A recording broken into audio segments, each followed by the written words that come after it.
नमस्ते दोस्तों, चलिए आज फिर अपने गार्डन की सैर आपको करवाती हूँ। बहुत सुंदर सुंदर फूल खिल रहे हैं और जो विंटर के प्लांट थे वो भी अच्छी खासी फ्लावरिंग करने लगे हैं और जो समर के प्लांट है वो भी फ्लावरिंग करना शुरू कर दिया है। क्योंकि अभी जो मौसम चल रहा है वो दोनों मिलन मतलब इसको बोल सकते हैं कि सर्दी और गर्मी दोनों साथ में चल रही है। बहुत ज़्यादा गर्मी भी नहीं है और बहुत ज़्यादा ठंड भी नहीं है, तो ये मौसम बहुत अच्छा होता है बसंत ऋतु का। और इस महीने में आप बहुत अच्छे से कटिंग लगा सकते हैं, बीज लगा सकते हैं। ये सारी की सारी चीज़ें जो है बहुत अच्छे से ग्रो भी हो जाती है। अगर आप प्लांट की जो है रिपोर्टिंग करना चाहते हैं तो इस मौसम में आप कर सकते हैं। और देखिए दोस्तों, इनका प्लांट में कितनी अच्छे से फ्लावरिंग शुरू हो गई है। और यहाँ पर आप देख रहे हैं बेलपत्र का प्लांट है और ये कटिंग हमने लगाई थी, मैंने आपको दिखाया भी था। ये देखिए दोस्तों, कितने प्यारे से फूल खिल रहे हैं। और मैं वीडियो अब कम बनाने लगी हूँ। इसका कारण मैं आपको बता दूँ, ये डॉग फ्लावर है। इसका कारण ये है कि आप सिर्फ वीडियो को लाइक कर देते हैं और शायद थोड़े बहुत व्यू भी आ जाते हैं, लेकिन मेरा उद्देश्य सिर्फ वीडियो बनाने का यही होता है कि आप देखें कि मैं किस तरह से जो है वेस्ट मटेरियल का यूज़ करके, जो हम चीज़ें फेंक देते हैं उनका यूज़ करके अपने गार्डन को सजा रही हूँ। दोस्तों, बहुत सारी ऐसी चीज़ें होती है जो हमें घर पर ज़रूर करनी चाहिए, ट्राई करनी चाहिए, जिससे हमको सीखना बहुत कुछ मिल जाता है।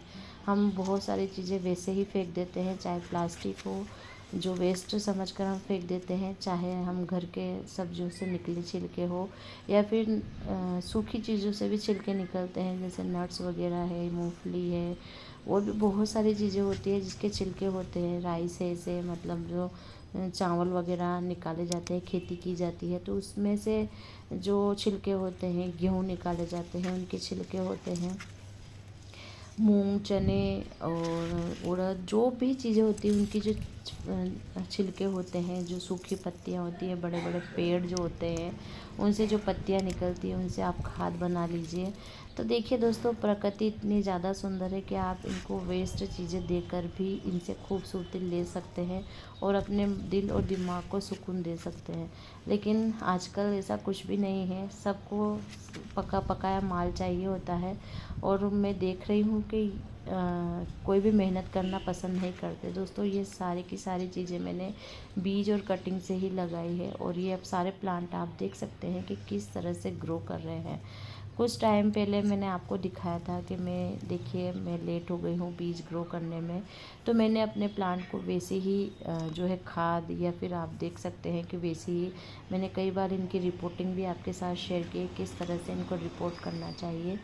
तो कुछ अच्छा रिस्पॉन्स नहीं मिला है, तो मैं अब थोड़ी वीडियो कम बनाने लगी हूँ, क्योंकि मुझे सिर्फ आप लोगों को बताना था। मेरा कोई उद्देश्य नहीं है कि मुझे बहुत सारे व्यू मिले या फिर आप मुझे बिना देखे ही सिर्फ लाइक कर दे या सब और सब, ऐसा मेरा ऐसा कोई उद्देश्य नहीं है।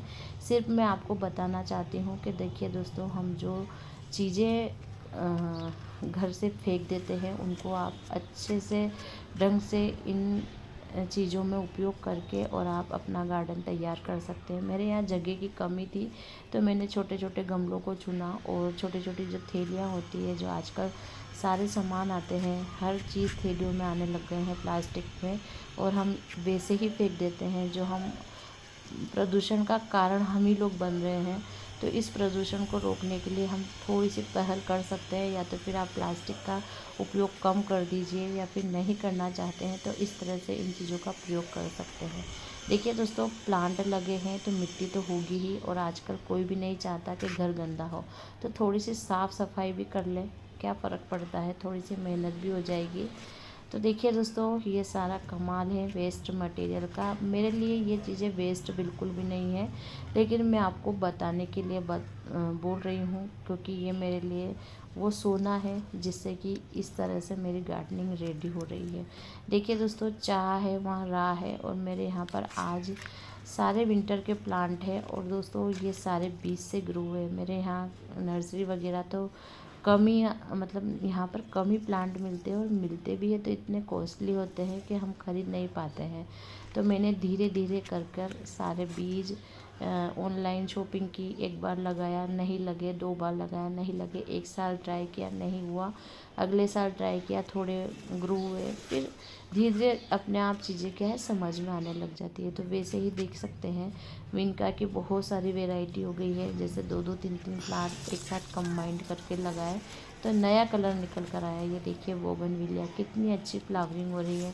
सिर्फ कटिंग से ही मैंने ये प्लांट रेडी किए हैं। और देखिए दोस्तों येलो कलर भी है, बहुत जल्दी इसमें फूल खिलेंगे और ये तीनों एक साथ देखने में कितने प्यारे लगेंगे। ये 2 पल का सुकून ही हमारे पूरे दिन को जो है एकदम बना देता है। और बहुत ज़्यादा मेहनत नहीं होती है। मैंने जब इन प्लांट की रिपोर्टिंग की ना, तब मैंने इनमें सिर्फ जो हमारे सब्जियों के छिलके और जो फ्रूट्स के छिलके होते हैं या फिर मूंगफली के छिलकों को पीस कर इनमें मिक्स किया, या फिर जो सूखी पत्तियां वगैरह होती है उनको भर दिया, सूखी डंडियां होती है उनको भर दिया, प्लांट की कटिंग कर दी। बस इतना सा ध्यान रख लिया कि इनमें कोई फंगस वगैरह या मिलीबग वगैरह ना हो पाए। तो मिलीबग के लिए मैंने आपको कई बार बताया है कि आप नींबू जो होते हैं उनके छिलकों को प्लांट के साथ रख दीजिए। जहाँ चींटियाँ नहीं आएगी वहाँ मिलीबग भी नहीं जाएगी। तो बस इतना सा ध्यान रखना है और वो हम नहीं कर पाते। हमको क्या चाहिए, हम क्या करते हैं बाज़ार से कीटनाशक लेकर आ जाते हैं जो प्लांट को भी हार्म करते हैं। चाहे ये फ्लावरिंग प्लांट हो, लेकिन जो मिट्टी है वो अनउपजाऊ हो जाती है, मतलब मिट्टी में ज्वलनशीलता आ जाती है। तो वो जो हम ये चीज़ें हैं, जैसे ये प्लांट मैंने लगाए हैं तो ये बीज से ग्रो किए हैं और ये मैं आपको दिखाऊंगी कि साल 2 साल तक बने रहेंगे, जबकि ये परमानेंट प्लांट नहीं है। तो सीजनेबल जो प्लांट हैं उनको हम किस तरह से संभाल के रखें। अगर मिट्टी उपजाऊ होगी या फिर आप जो है घर की चीज़ें जो कंपोस्ट वगैरह देते हैं उससे प्लांट की ग्रोथ तो होगी ही, मिट्टी भी उपजाऊ होगी, फूलों का कलर, पत्तियों की चमक सब आप देख सकते हैं कि किस तरह का है। और बहुत बड़े प्लांटर नहीं है, ये तो सीजनेबल प्लांट है। लेकिन जो परमानेंट प्लांट है मेरे पास उनके लिए भी मैंने बहुत बड़े प्लांटर को यूज़ नहीं किया है। बहुत लाइट वेट मिट्टी बनाती हूँ मैं, बहुत ज़्यादा, मतलब कभी कभी तो ऐसा हो जाता है कि मुझे डेली वाटरिंग करनी पड़ती है क्योंकि मैं ड्रेनेज भी इतने ज़्यादा बनाती हूँ। ये देखिए दोस्तों बीज भी यहीं से कलेक्ट कर लीजिए, ये कैलेंडुला है। आज मैं आपको अपने गार्डन की सैर भी करवा रही हूँ और मैं जो काम करती हूँ उसकी उपयोगिता भी आपको बता रही हूँ। और ये सब चीज़ें धीरे धीरे करने से सीखते हैं। जब तक हम खुद नहीं करते तब तक किसी चीज़ का कोई मतलब नहीं होता है। और आप करके देखिए, यकीन मानिए आपको बहुत बेस्ट रिजल्ट मिलेगा। आप बाज़ार से लाके इसमें यूरिया खाद डाल देते हैं, एनपीके डाल देते हैं, जो भी डाल देते हैं, आपको फ्लावरिंग तो काफ़ी अच्छी मिल जाती है, लेकिन एक थोड़े से टाइम के बाद वो प्लांट मर जाता है। लेकिन मेरे यहाँ पर जो सीजनेबल प्लांट है वो भी बहुत लंबे टाइम तक चल जाते हैं। मैंने तो 2-2 साल तक अपने यहाँ पर उन प्लांट को देखा है। या तो बहुत ज़्यादा बारिश या बहुत ज़्यादा गर्मी होने के बाद वो सीजनेबल प्लांट थोड़े से ख़राब हो जाते हैं, लेकिन मैं क्या करती हूँ कि उनसे कटिंग निकाल कर हमेशा लगा लेती हूँ। ये देखिए कितने प्यारे प्यारे फ्लावर्स हैं। अब ये देखिए कैलेंडुला ऑरेंज भी है, येलो भी है। तो ये सारे विंटर के ही प्लांट हैं। और देखिए दोस्तों अब जाके इनमें फ्लावरिंग शुरू हुई है, पूरी गर्मी आपको दिखाने वाली हूँ।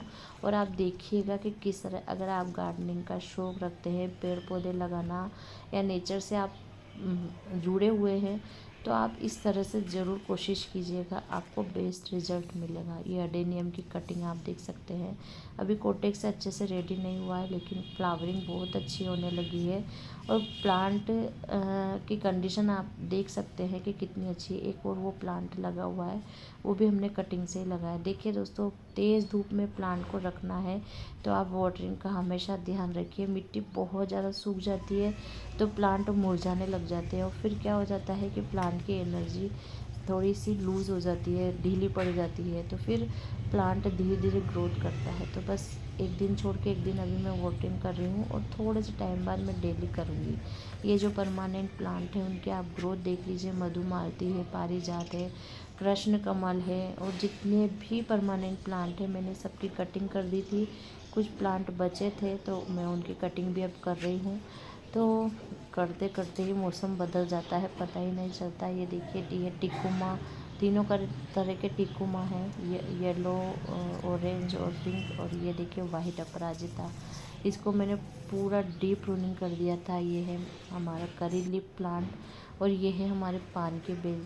तो मुझे कहीं से वो टाट बोलते हैं हमारे यहाँ मूड़ी, उसका टुकड़ा नहीं मिला, तो मैंने जो साड़ियों के टुकड़े आते हैं उसको ही लपेट दिया प्लास्टिक के डंडे पे और मुझे स्टिक मिल गई है। ज़रूरी नहीं है कि आपको वही चीज़ यूज़ करनी है जो वीडियोस में दिखाई है, थोड़ा सा अपना दिमाग भी लगाना पड़ता है। और मुझे सिर्फ नमी बनाए रखना था, तो नमी कपड़ों में बनी रहती है। अच्छा टाइम से कपड़े लपेट दिए थे मैंने।